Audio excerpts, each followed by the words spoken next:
Les guerres au Moyen-Orient et en Ukraine plongent le monde dans une spirale inquiétante. Les tensions ne font que s'intensifier, et les belligérants semblent déterminés à aller de l'avant. Poutine, face à l'autorisation d'un président américain sortant de frapper le sol russe avec des missiles à moyenne portée, réagit en lançant un missile balistique intercontinental. Les Ukrainiens parlent d'une menace nucléaire, tandis que les Russes minimisent l'impact. Ce cycle de provocation et de réciprocité ne laisse entrevoir aucune issue pacifique.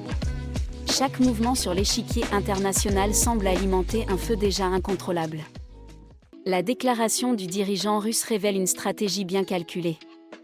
D'un côté, il affiche une réponse symétrique à l'escalade, une manière de dire « nous ne reculerons pas ». Mais de l'autre, il cherche à effrayer l'Occident. En insinuant que les missiles à moyenne portée nécessitent l'intervention de personnel occidental, il transforme les pays fournisseurs en cibles potentielles. C'est un jeu de dominos où chaque pièce peut déclencher une réaction.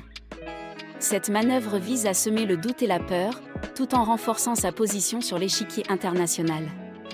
Une danse délicate entre intimidation et stratégie. Le risque d'une catastrophe nucléaire est plus tangible que jamais. Nous vivons dans une époque où l'espoir repose sur la rationalité de Poutine, un homme que nous accusons de cruauté. C'est paradoxal, n'est-ce pas? D'un côté, nous attendons de lui une sagesse qui semble s'éloigner, et de l'autre, nous sommes confrontés à des décisions qui pourraient avoir des conséquences catastrophiques. La maîtrise de soi, la prévoyance, tout cela semble s'effacer devant une logique de pouvoir brut. Sommes-nous vraiment prêts à parier sur la raison d'un leader dont les actions défient toute forme de sagesse? La tension monte, et avec elle, notre anxiété face à l'inconnu.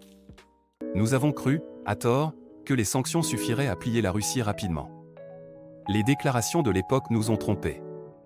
On pensait qu'en armant l'Ukraine, on pouvait affaiblir une superpuissance nucléaire. C'est une illusion dangereuse.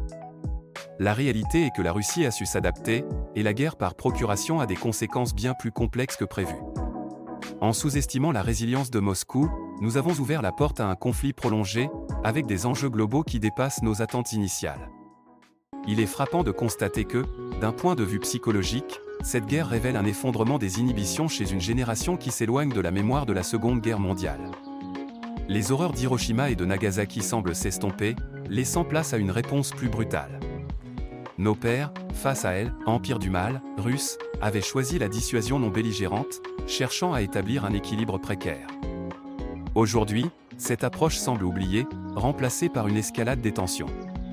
La division en blocs, jadis un moyen de préserver la paix, apparaît désormais comme un souvenir lointain, tandis que les tentatives de dégel se heurtent à une réalité de plus en plus polarisée. Personne n'a jamais osé rêver de bombarder le territoire russe, même lors des révoltes à l'Est, où le sang a coulé à flot sous les chars. Pourquoi s'être tenu? Étions-nous trop prudents, ou est-ce que la peur d'une escalade nous paralyse aujourd'hui? Chaque révolte étouffée nous rappelle que la puissance militaire ne fait pas tout. La diplomatie, la stratégie, et parfois même le silence sont des armes tout aussi redoutables. Mais à quel prix? La question reste en suspens. Devons-nous continuer à jouer la carte de la prudence, ou est-il temps de réévaluer notre approche face à un voisin qui ne recule devant rien? Si cela ne suffisait pas, regardons l'attitude actuelle envers la Chine. Au lieu de la considérer comme une grande civilisation avec laquelle dialoguer, certains la voient comme un ennemi potentiel. C'est inquiétant. Le président Mattarella l'a souligné lors de sa visite à Pékin, nous devons favoriser le dialogue et la coopération pour construire un équilibre multipolaire. Ignorer cette opportunité pourrait nous mener à une confrontation militaire, un scénario que personne ne souhaite. Réfléchissons à l'impact de nos choix sur l'avenir. La paix est un chemin que nous devons choisir ensemble. Il est presque impossible de sortir de cette impasse dangereuse. Pourtant, notre culture regorge de solutions. La diplomatie, le dialogue, la négociation. Ce sont des outils puissants. Imaginez un monde où l'on écoute vraiment les raisons des autres, où l'on cherche des compromis. Chaque geste de compréhension peut désamorcer des tensions. Travaillons ensemble pour la paix, pour la coopération. Cessons d'escalader les conflits et engageons-nous sur la voie de la résolution. La richesse de notre humanité réside dans notre capacité à dialoguer et à bâtir des ponts. Tout cela semble bien loin aujourd'hui. L'Europe, jadis phare de la diplomatie et de la culture, semble s'éteindre peu à peu. On se souvient des grandes alliances, des révolutions qui ont façonné notre histoire. Mais aujourd'hui, face aux crises mondiales, l'Europe peine à s'affirmer. Les tensions internes, les populismes qui montent, et cette incapacité à jouer un rôle digne de son héritage, c'est préoccupant. On dirait que l'Europe se regarde dans le rétroviseur, nostalgique, alors que le monde avance. Comment retrouver cette voix forte qui a su unir des nations et inspirer des générations ? L'avenir de notre continent dépend de notre capacité à réinventer notre rôle sur la scène mondiale.